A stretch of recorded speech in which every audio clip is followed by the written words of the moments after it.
Vamos para a questão de número 69, que diz: a respeito da figura denominada estado de coisa inconstitucional, é correto afirmar que a. Não se trata de medida reconhecida pela jurisprudência do Supremo Tribunal Federal. Está errada.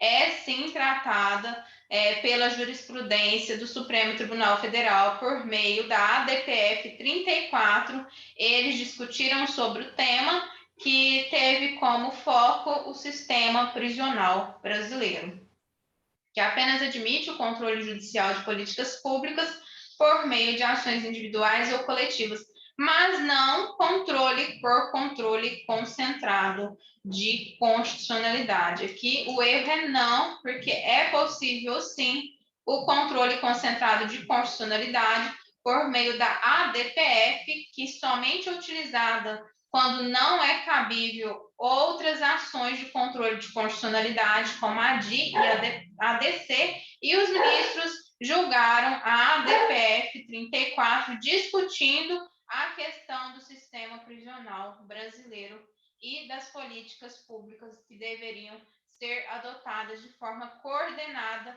com cooperação de todos os entes federativos. B. Encontra fundamento nos casos de inadimplemento reiterado de direitos fundamentais pelos poderes do Estado, sem que haja possibilidade de remédio para vias tradicionais, ocasião em que o tribunal assume o papel de coordenador de políticas públicas por meio da denominada tutela estruturante. Está corretíssimo.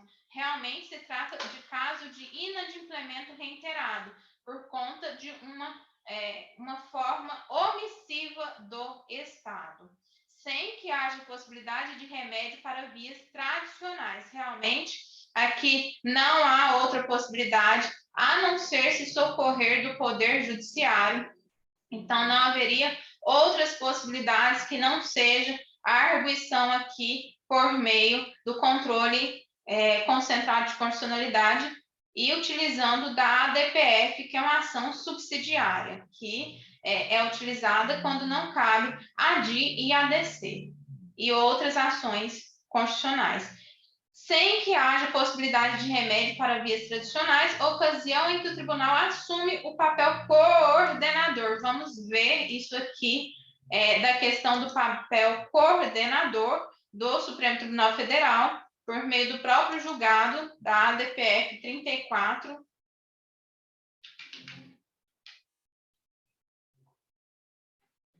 A mais, apenas o Supremo revela-se capaz, ante a situação descrita, quer dizer, não há outra forma, apenas o Supremo revela-se capaz, ante a situação descrita, de superar os bloqueios políticos e institucionais que vêm impedindo o avanço de soluções, o que significa cumprir ao tribunal o papel de retirar os demais poderes da inércia, catalisar os debates e novas políticas públicas, coordenar as ações e monitorar os resultados. Isso o que se aguarda deste tribunal, e não se pode exigir que se abstenha de intervir em nome do princípio democrático quando os canais políticos se apresentem obstruídos sob pena de chegar-se a um somatório de inércias injustificadas. Bloqueios da espécie traduzem-se em barreiras à efetividade da própria Constituição e dos tratados internacionais sobre direitos humanos. Então, aqui fala que o STF aqui foi visto como sem a possibilidade de remédio para as vias tradicionais. Então, o STF foi visto como o órgão que poderia retirar os outros poderes da inércia. Não haveria aqui outra possibilidade. E a questão do papel coordenador, a gente também vê isso no julgado.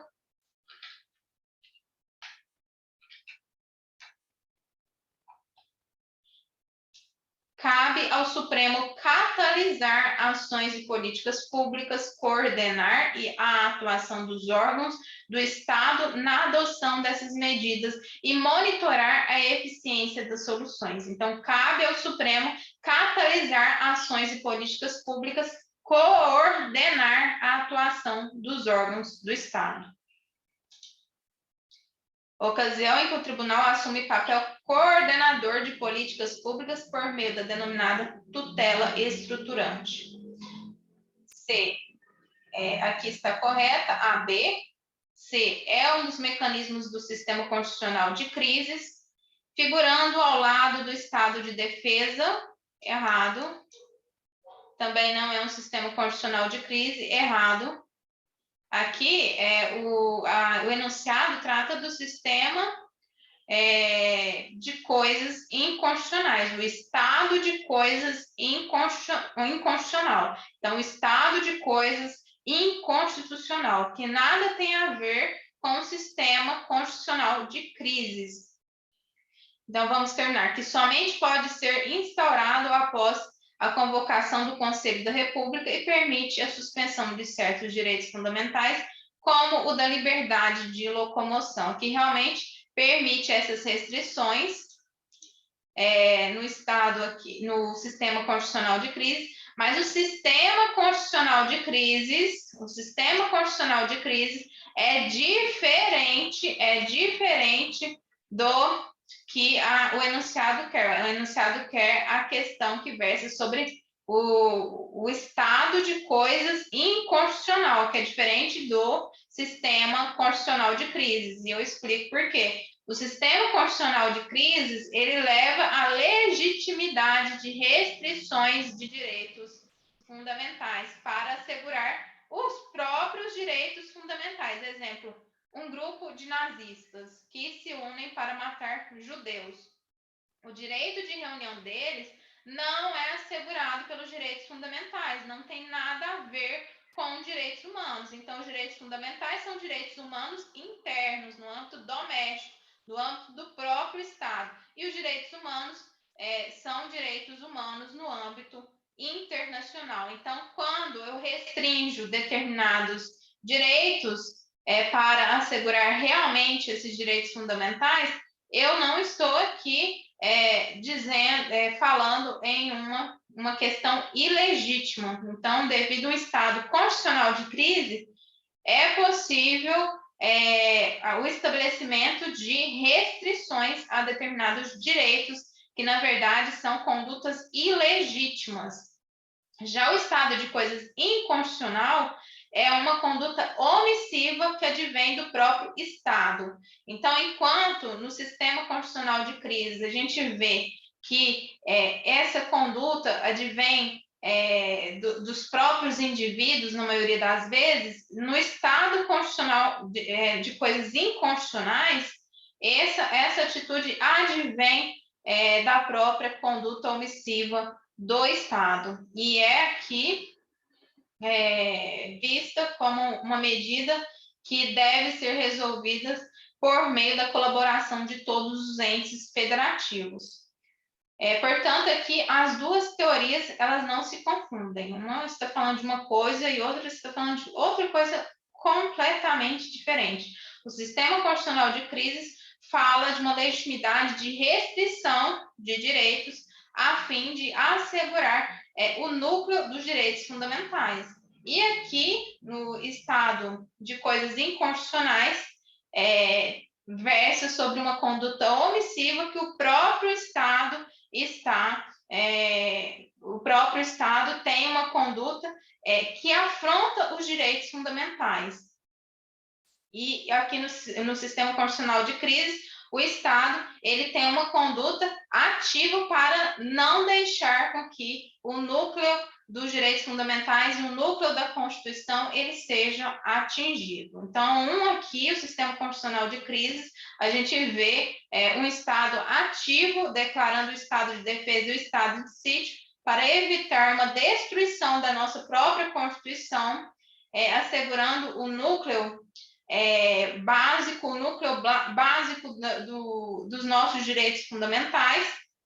E no estado de coisas inconstitucionais, o que a gente vê na decisão ADPF 34 é um estado omissivo, deixando ali com que aconteça o pior, deixando ali com que esse sistema prisional fique cada vez mais em uma situação de de vergonha, uma situação de decadência.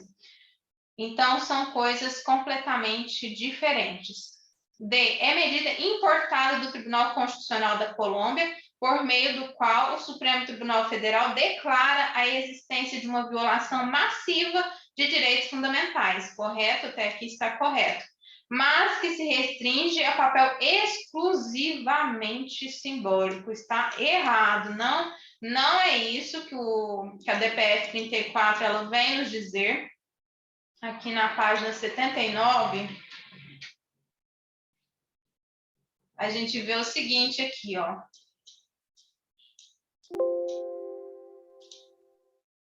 É muito importante que a medida liminar não fique, assim como a própria decisão definitiva num caso como este, apenas no plano simbólico, ou no plano retórico, ou no plano acadêmico. Se o Supremo Tribunal Federal vai se dispor a contribuir, ele tem que contribuir eficazmente e responsavelmente, de modo que esse aspecto me parece importante no exame dessas medidas cautelares. Então, o objetivo não é que essa declaração, que essa análise e essa possibilidade de coordenação entre os entes federativos e os poderes do Estado, seja ele legislativo, judiciário e o executivo, é importante aqui dizer que nessa decisão eles não querem, o Supremo Tribunal Federal não quer que essa decisão fique exclusivamente no plano simbólico, no plano acadêmico, quer que uma real mudança,